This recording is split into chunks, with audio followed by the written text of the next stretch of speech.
Okay, so here we go. This is my title slide of the talk, but it's also got on it a nice visual from the LIGO Virgo consortium that shows the first 11 gravitational wave events that they found in their first 2 observing runs of data. And for each event, you've got here the sort of squiggly line that is the actual waveform of the gravitational wave.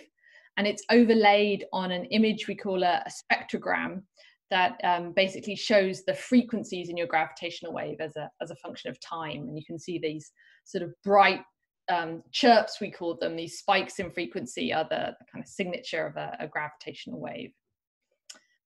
So the first 10 of these are binary black holes, and the last one here is the one binary neutron star merger that was found in these first 2 observing runs. That's GW-170817. So this is kind of what LIGO has seen so far in its first 2 kind of published runs. And LIGO recently finished its, the LIGO Virgo network recently finished its 3rd observing run. And they finished that on the 27th of March, which was about a month earlier than was originally planned. And of course, that was due to the coronavirus. They had to take the detectors offline. But they only lost about a month of observing time. Okay, and there's many more exciting things to come from the publication of those catalogues. I'm not a member of LIGO, so I can't speak for them in any official capacity, but obviously I'm very interested in their data. And the 4th observing run, after some engineering improvements and upgrades, is due to start in autumn 2021. So we're getting all this exciting, sort of first 50 gravitational wave events we've actually detected. Great, okay. So all this data is coming in, and as I mentioned, people ask this question: how can we use this data to test the laws of gravity? Because by its nature, gravitational waves are of course very sensitive to the laws of gravity. And there's been a couple of things that have happened so far along those lines. So there's just 2 events I want to tell you about. But in order to do that, I need to tell you a bit about some of the parameters that we use to quantify gravitational laws that look different from GR.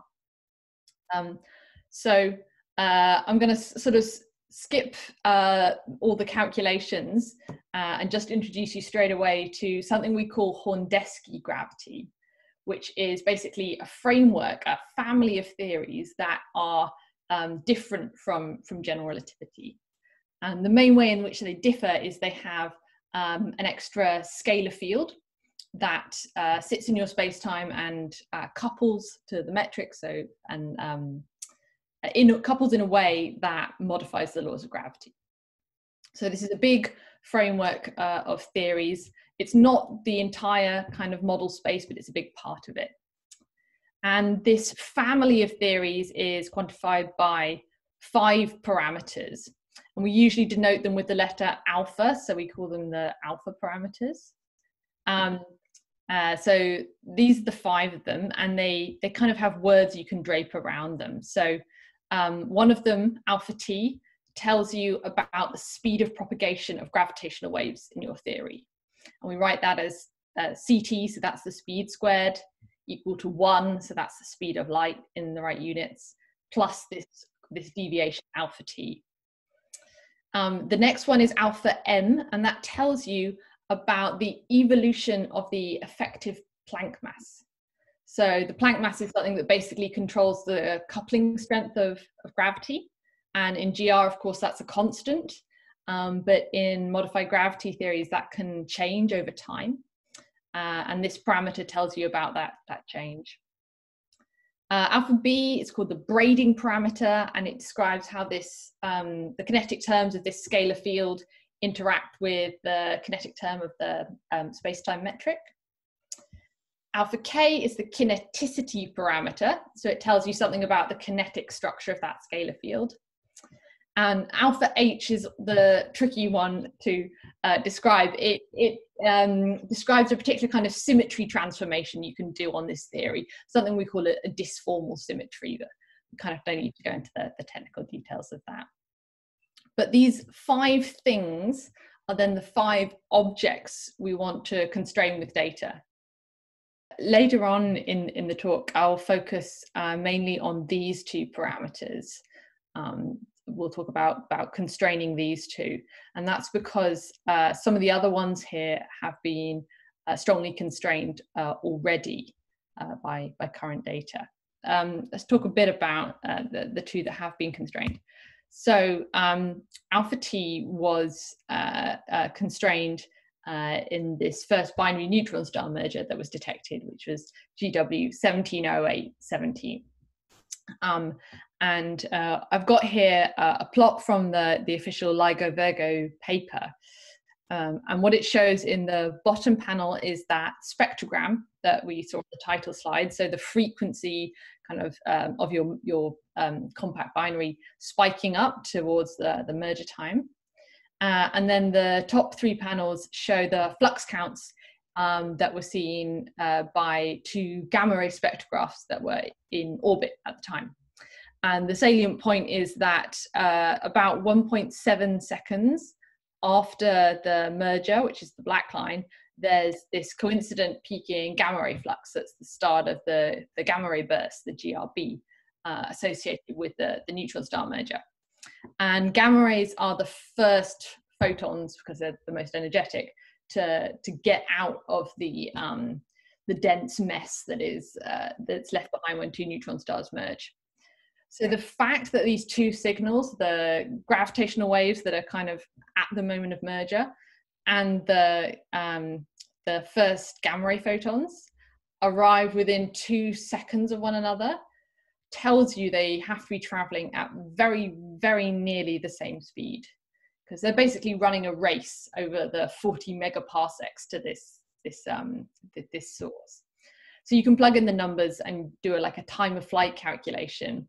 And what you find is that this alpha T parameter has to be less than about 10 to the minus 15. So the 10 to the minus 15 bound is what you would get if the 2 things literally started simultaneously at the source. That's not guaranteed. And so models suggest there could be a delay of up to about 100 seconds between these 2 things. So it's not quite a week, but it's about that order of magnitude. And so if you allow for that intrinsic delay, it weakens the bound to about 10 to the minus 13. That's the first kind of bound we had on these alpha parameters. And there is a kind of loophole here that the GW-170817 was at low redshift. So strictly speaking, it's only 1 data point and it's at low redshift. So you can't rule out the possibility of something much more exotic happening at higher redshift, but that's not felt to be particularly likely. So strictly speaking, there's a really finely tuned situation where, semi-finely tuned situation where strange stuff happens at a higher redshift, and then the speed reduces to that of GR at redshift 0.1, which is about where this event was.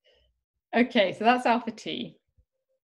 And then the next thing that happened kind of in this story about a year later was more of a theoretical result rather than a sort of data-driven result.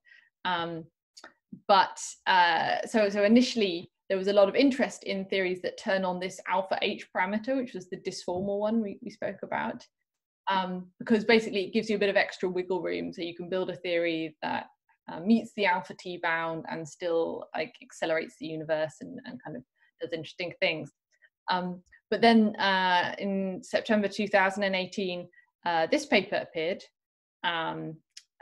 in which the author showed that gravitational waves can decay into bosons of your scalar field, or the graviton can decay into bosons of your scalar field.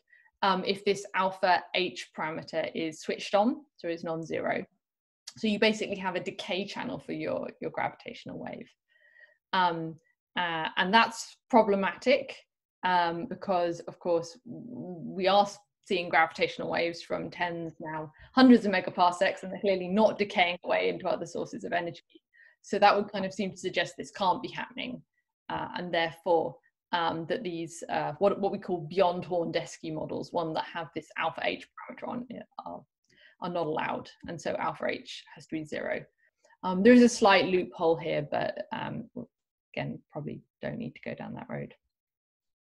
So in the space of about 2 years, we've gone from having these 5 alpha parameters that are describing our gravity theory. We've pretty much lost alpha T, or at least subject to a very tight bound, and similarly lost alpha H. So we're down to 3 already.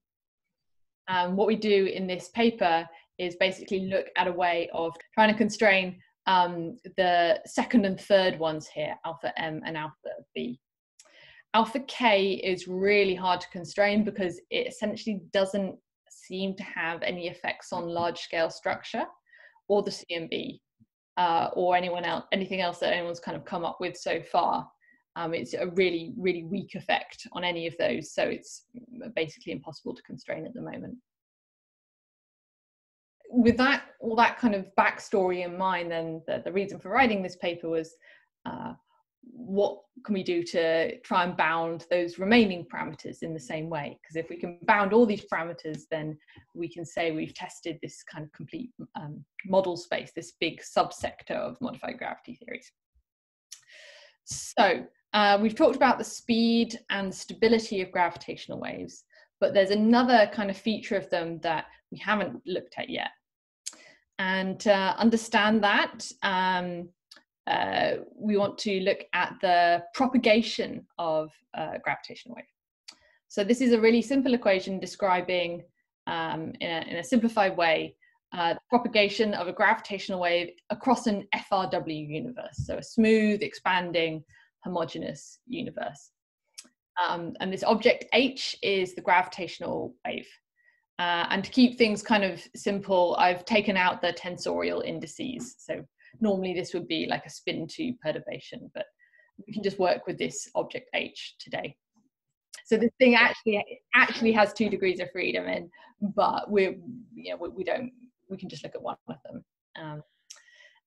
So it's a wave equation, so it's got a second order time derivative, second order spatial derivative, and there's a kind of friction term here effectively in the middle that depends on the conformal Hubble factor. Okay, fine. So that's just a gravitational wave traveling across a smooth universe in GR.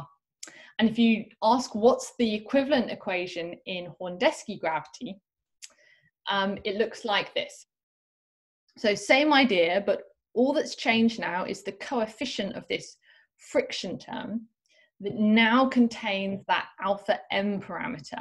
And that was the one that told you about the evolution of the effective Planck mass, so an evolving gravitational coupling strength. If we had allowed alpha T to be non-zero, there'd be a change here as well, but I've kind of already put in that restriction that alpha T is 0. Okay, so that's how Horndeski gravity changes this equation. So you can kind of do a sort of quick and dirty solution of this equation by writing H as some value, whatever it is in GR, and allow that to be changed by some amplitude B and a possible phase change C. And you can kind of plug this in and separate out the real and imaginary parts and solve for B and C. What you'll find is that there's no phase shift, but there is a change in the characteristic amplitude of this gravitational wave. And it depends in some slightly messy way here, exponentials and integrals, on that alpha M parameter. So if your gravitational coupling strength is evolving, alpha M is non-zero, and there's some change in the effective amplitude of your gravitational wave. And it could be positive or negative depending on the sign of this. Okay, great. So that's what modified gravity does to this kind of characteristic amplitude we're looking at. So we need to know, though, what is the actual value of this thing in general relativity, right? And that's a sort of well-known formula.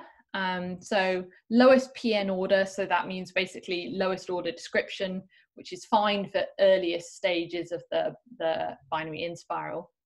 And for a circular binary, the amplitude of this wave in GR is given by this expression here.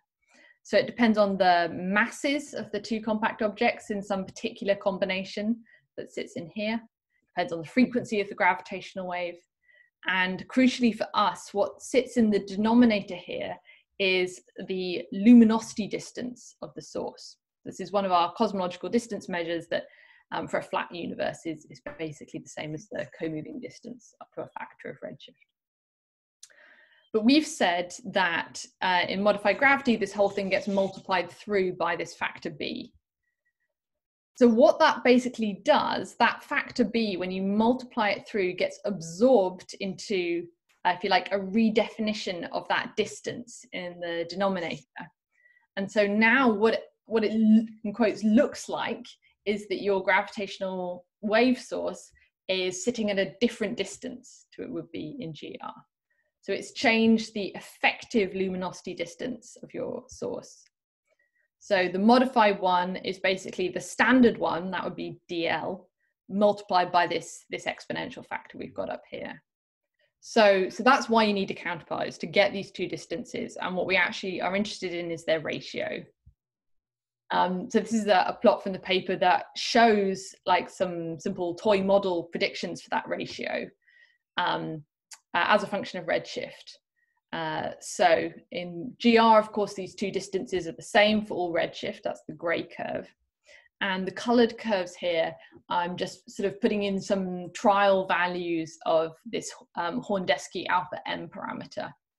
And for small values, you can see it's just a very sort of small deviation from 1. But as I crank up the strength of this parameter, you start to get quite large differences between these two distances, particularly at high redshift.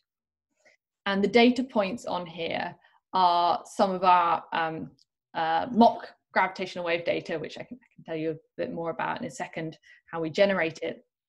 So the ones at low redshift here are mock LIGO events. So they're things like GW-170817. And they sit at low redshifts where unfortunately these curves aren't very different. And these are mock LISA standard sirens. And of course they're seen out to much higher redshift because LISA sources are much more massive black holes. And that means the LISA sources are actually able to probe a regime, if you like, where these curves really are very different, and therefore they offer stronger, or potentially they might offer stronger bounds on modified gravity parameters. What you have to do is assume a time dependence for these alpha parameters, right? Because we said they were functions of redshift. And what I've done here is I've made them proportional to omega lambda. So they are 0 in the early universe, and they deviate from 0 as dark energy starts to dominate the universe. And that's an assumption, it's a modeling assumption, and it's just kind of encoding our intuition that we want modified gravity to affect the late universe, but not mess up all the physics of the early universe. And so these are just the coefficients of proportionality in that assumption. Okay, so this is kind of what leads us to think that, LISA sources are really useful for doing this. So we want to generate realistic catalogs of these sources. And there's sort of three things we really bumped into in the paper in how you actually do that. So I'll tell you about those 3 things. The first thing you have to worry about is what is the population of massive black holes that I'm trying to make these mock samples of. And as I mentioned at the start of the talk, the origin of massive black holes is still quite uncertain because we don't have any data yet from the mergers of massive black holes, only from stellar mass black holes. And so there's several kind of candidate models on the table. So one of these is called the light seed sort of group of models. And the basic idea here is that the seeds of these massive black holes come from population 3 stars. So that's the first stars in the universe. They go supernovae at the end of their lives, and their cores collapse and they form black holes. And those black holes would be about 200 solar masses or so, at redshifts about 15 to 20. And these then accrete over time and they become more massive black holes. So we'll call that the POP3 model. The sort of counterpart to that is, of course, the heavy seed model, where the seeds of these black holes aren't from collapsing stars, but they're formed instead from forming proto-galaxies. So there's basically a particular kind of instability in these early forming galaxies that funnels gas into the center, and that gas collapses to form black holes in the early universe, well, early-ish. And those black holes would be more massive. They'd be about 10 to the 5 solar masses. So that's why it's heavy seed model.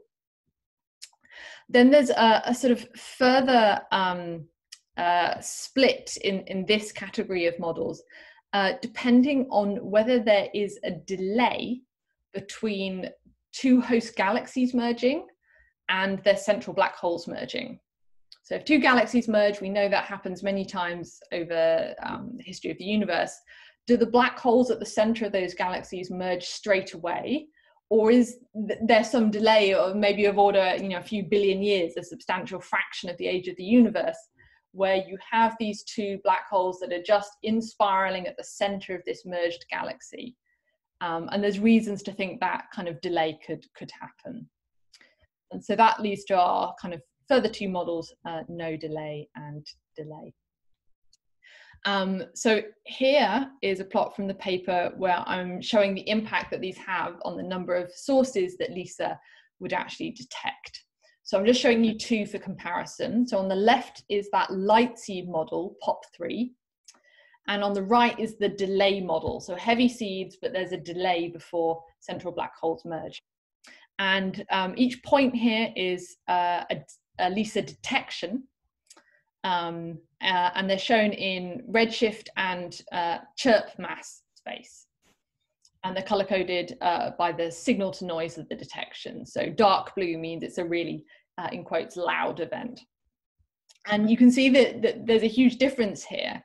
So something like the POP3 model over a nominal 4-year LISA mission would give you something like 600 or so detections. Obviously there's some kind of slack in those numbers, but of order hundreds. And they go out to very high redshifts, 15 or so, whereas the delay model is giving you many fewer detections, only 30 over about 4 years. And you can see they're all at much lower redshifts, below redshift 10. And that's exactly because there is a delay. If the host galaxies merge at redshift 15 and it takes another 5 billion years or however long for the central black holes to merge, then you're not going to get mergers until much later in the universe. And so obviously the number of events you have is going to be a really big part of how well you can measure these modified gravity parameters. So that's one thing you have to worry about. And we, in our paper, cover all those 3 bases. So the delay, the no delay, and the POP3. We produce our results for all of them. The second thing you then have to layer in is how many of these merger events are actually standard sirens? How many of them actually have some kind of electromagnetic counterpart? And that could be some kind of flare in the center of the host galaxy, for example, some kind of quasar activity that coincides with the gravitational wave. And again, these are all numbers that are estimated from current models, which predict something between about 5 to 50% of events having EM counterparts. Actually, the 50% is quite high. We don't think that's likely. It's probably much more in the sort of 5 to 10% regime. So this is just for the POP3 model. So we've given to our catalogue of 600 events, 10% of them have an EM counterpart. And those are the ones shown in dark blue here. So all the events are light blue, and then this is distance versus redshift. The dark blue ones are our standard sirens. And we've distributed them in some sensible way that takes account of the fact that you're much more likely to detect the EM counterpart when it's at low redshift than when it's at a really high redshift. So that kind of further cuts down your numbers. The final thing you have to worry about a bit in principle is the inclination of your sources. So earlier we looked at this expression, which is the amplitude of the gravitational wave in this modified gravity theory. But we said that this wasn't really the full description, and that in reality there's a plus and a cross polarization of your gravitational waves. And what makes those plus and cross polarizations different is an angular dependence on what we call the inclination angle of the binary. So that's the angle between the line of sight from you, the observer, and the axis of the binary. So in this kind of setup, iota, that's the angle of 0, corresponds to a face-on binary. So you've got your two objects going around in the plane of the sky. And in that case, you detect both polarizations with equal magnitudes. And the iota of 90 degrees is when you see the binary edge on. So you just see them, well, see, obviously it's the wrong word for here, but in principle, the events, the objects are just oscillating in the plane of the sky. Sorry, oscillating edge on to you. And in that case, you would only see the plus polarization. So the cross doesn't emit at 90 degrees. And this is the sort of problematic case, or the trickier case, because you basically only get half the amount of information, so to speak. So you know your binary has to be closest to edge on because you're not seeing the cross polarization, but it's actually really hard to pin down the exact inclination angle then. And the reason that matters is if you don't know the inclination angle very well, then that becomes degenerate with this distance that we were trying to measure. And so it basically could blow up the errors on the distance you're trying to measure and lead to worse constraints. So that's another thing we have to model. So after all these steps, we put these things together and you know, some more details that are in the paper, and we generate this mock catalog of LISA gravitational wave standard sirens. And what we want to do is use that to constrain this alpha m parameter, but we also want to combine it with existing EM data. Because I said at the start, EM and gravitational wave data have different sensitivities to modified gravity parameters. And so if you combine both of them, you hope to basically do a pincer movement, right, to get better constraints than each one individually. So actually the electromagnetic data we'll use, so that's cosmic microwave background and some various measures of large scale structure and supernovae, I'll show them in a minute. They're sensitive to alpha m also, but additionally alpha b. And alpha b was the Horndeski parameter that we called the braiding parameter. It basically told you about the interaction between your scalar field and your space-time metric.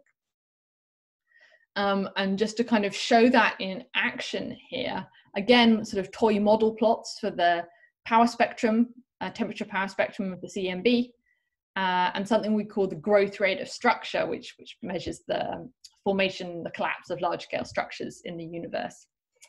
And you can see my toy models, something like the blue curve here, okay, that has these values, is totally consistent with the Planck CMB data points on here, but gives like a huge correction to the growth rate that's, you know, pretty much inconsistent with the data we have even now.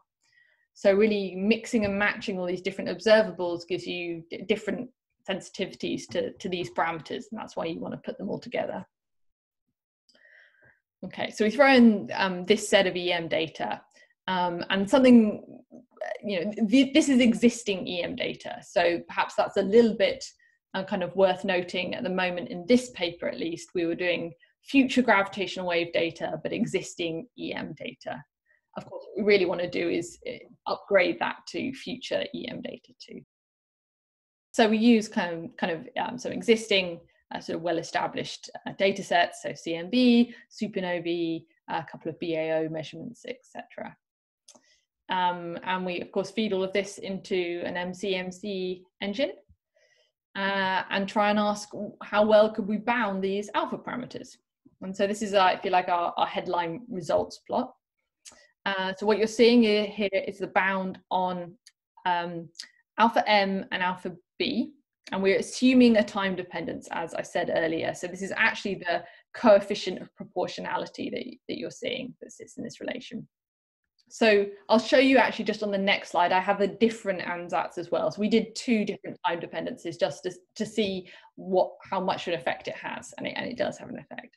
With this one for now, kind of the key point here is the comparison of these contours. So blue is what you get if you just use the large scale structure and CMB data, so just the EM. And the black lines here are actually centered on the best fit value of that. So that's why it actually doesn't go through 0 for alpha B.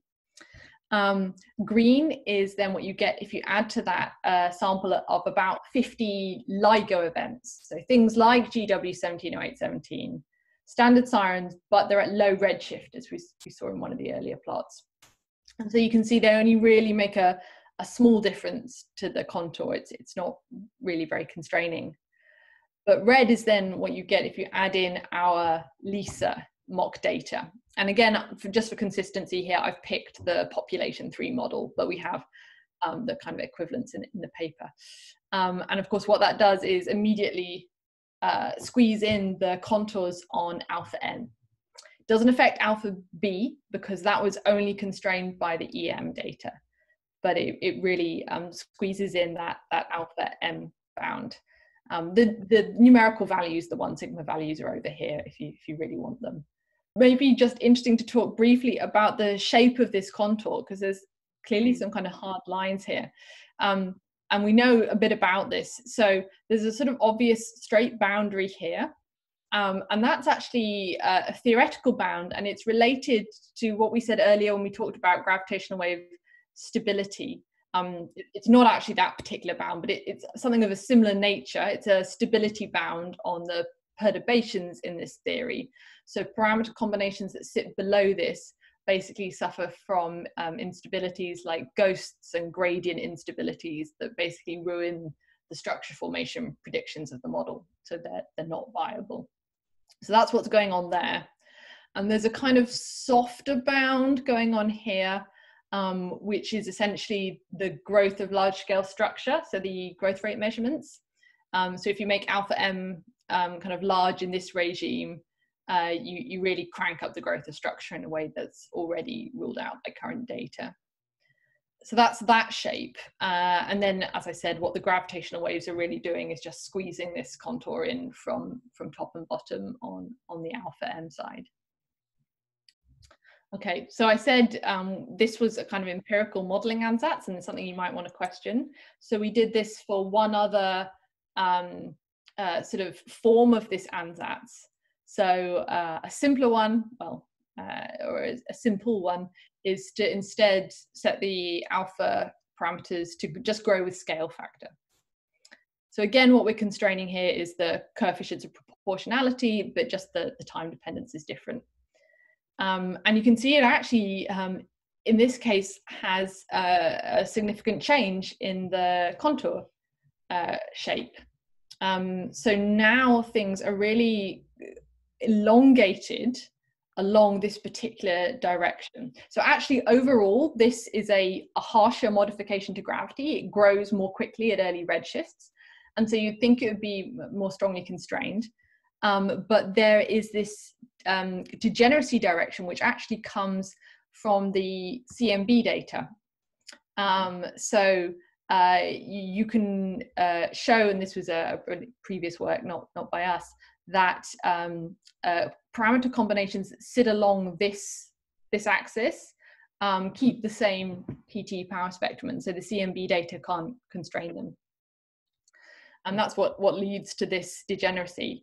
It was actually present on the previous slide, but because the different shape of the contours, you actually couldn't, it was already kind of squashed down into this corner, so you couldn't see it. So, okay, same idea, but just interesting that there is actually quite a strong dependence there on the time ansatz. So we find these bounds are about 0.1, 0.2, depending on the model, on our output parameters. So how good is that? So if you try and do this analysis with just GW-170817, one data point, your 1 sigma band on the alpha is about 10, so it's huge. If you have about 100 events, as we saw actually on one of the slides, it's about 1. And that's about comparable to what you get with just the large scale structure data on its own. It's about 1. If you use future large scale structure on its own, so there's some work here by David Alonso, that gets you to about 0.2. So that's about the same as we've got from our work with future gravitational waves and current large scale structures, about 0.1, 0.2. So the one that we haven't done yet is, of course, future gravitational waves and future large scale structure. We would expect that to be at least 0.1. Maybe, I mean, I haven't done the analysis, so this is just, you know, ballpark guessing now. Maybe if you're lucky, you can squeeze a factor of 2, maybe an order of magnitude out of it. But that's the kind of range I would guess. It's a bit hard to turn these into percentages because the fiducial value of the alphas is 0, obviously.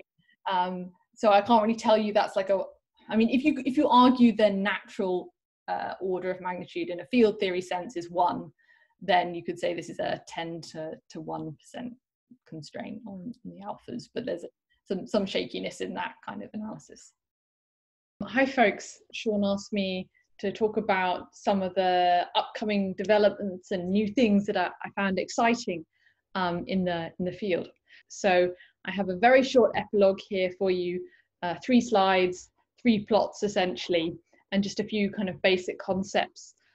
So first of all, a technique for using gravitational wave sources that don't have electromagnetic counterparts. So in my main body of my talk, I was always using standard sirens, so events with an EM counterpart. And the crucial thing was that knowing the host galaxy of your sources allowed you to measure a redshift, and it was that kind of crucial comparison of the standard and modified luminosity distances we're interested in. Conversely, if you want to just fix to regular lambda CDM, you could use that comparison actually to measure the Hubble parameter instead. But what do you do if there's no electromagnetic counterpart? So there's a really nice technique that's being developed to instead sort of statistically use candidate host galaxies. So the basic idea would be that you try to find all the galaxies that exist within the localization volume of your gravitational wave event. And you can consider in a statistical sense that any of them could be the host. So here is a plot from a paper by Gray et al. That shows a simulated application of this technique to several hundred gravitational wave events. And the point is that for any individual event, you get a very broad posterior on H0 because you're effectively marginalizing over potentially thousands of candidate host galaxies for your gravitational wave event. But when you combine hundreds of events, the combined posterior actually recovers the injective value here, this orange curve, reasonably well. And the reason that's happening is when you're effectively, in this statistical framework that I'm not going into the details of, you're effectively guessing or allowing your algorithm to guess the host galaxy of your event. And when you get it right, those contributions to the posterior reinforce in a coherent way. And when it's wrong, those contributions to the posterior cancel out basically and just become statistical noise. So from several hundred messy posteriors, you end up producing actually a bound on H0. So I think that's a really cool idea. I know Antonella Palmese, who's also speaking at this conference, has worked on this, and I'm really hoping she'll fill in a lot more of the details that I've kind of skipped over here. Another thing was using gravitational wave sources as very sparse traces of large-scale structure. Okay, which again, the same idea, gravitational wave sources must live in a host galaxy. So of course they should be some kind of tracer, but what their bias is very unknown at the moment. And that's something that needs to be investigated. But this is a plot showing a cross-correlation of gravitational wave sources with a galaxy survey. So what's happened here is the author has basically put a load of gravitational wave sources here in this very faint shaded grey bin. And the x-axis here is showing the redshift bin of a galaxy survey that's been cross-correlated here. And so when the two overlap, of course, there's a peak in the cross-correlation, as you'd expect. But what's really interesting here is that there's this plateau to galaxies at lower redshifts. And that's happening because of lensing. So just in the same way that in regular electromagnetic lensing, you have background galaxies being lensed by foreground galaxies, here you've got background gravitational wave sources being lensed by foreground galaxies. And that causes small perturbations to their luminosity distance. So there's a non-zero correlation even with things at low redshift. There's lots of kind of variants of this idea. This paper's a few years old now. So extending this to include things like peculiar velocities, looking at the clustering scale of galaxies and redshift space distortions. But all of it is kind of built out the same basic idea of using gravitational wave sources as a tracer. The final thing I wanted to mention is a really nice piece of work looking into ways to break the famous mass-redshift degeneracy of gravitational wave sources. So we had this expression earlier in the talk, and we saw that the amplitude of our gravitational waves depended here on the red-shifted chirp mass of our source. And what that is it's the regular chirp mass, which is a combination of the component masses, multiplied by a function of 1 plus z. Okay, but you can't measure the regular m here, you can only measure the redshifted m normally. But some recent work by Jose Maria Escriaga and Daniel Holtz has looked into a way to break this degeneracy between redshift and mass using features in the mass spectrum of black holes. So they looked into the possibility that there's a mass gap in the spectrum, which is believed, we're not 100% certain it exists yet, but if it does exist and the current data is consistent with it existing, would be caused by a particular pair-instability supernovae channel that basically prevents any black holes being formed between a mass of about 50 solar masses and something like 130 to 150 solar masses. The upper end of the gap's a little bit uncertain. That means if you start seeing more massive black holes again on the other side of that mass gap, that's a distinct feature in the mass spectrum that you can then latch onto. And that means even at high redshift, if you know where the lower bound of that mass gap is, sorry, the upper bound of that mass gap is, then you have a handle on this total chirp mass here. And if what you actually measure is the redshifted chirp mass, then you've got some handle trying to bound the redshift that's entering your gravitational waveform. And if you do that, of course, as a function of luminosity distance, you get redshift as a function of luminosity distance. And of course, what links redshift and luminosity distance, at least in a GR lambda CDM context, is the Hubble parameter again. So this is potentially another way of getting a bound on the Hubble parameter. So here's a plot from the Escriaga and Holtz paper. They're showing a bound on the Hubble function, in fact, not H0. I don't fully understand what redshift this is at. But nevertheless, they're showing the bounds they might obtain as a function of that upper end of the mass gap for several gravitational wave experiments. And actually, it doesn't seem to vary much with the minimum mass. So okay, for LIGO, it's not exactly a competitive measurement of the Hubble function, no, but I still think it's a really interesting idea. And again, there's lots of interest, lots of other work in variants of this idea, looking for features that can enable us to actually recover that precious redshift information, which isn't obviously present in a gravitational waveform.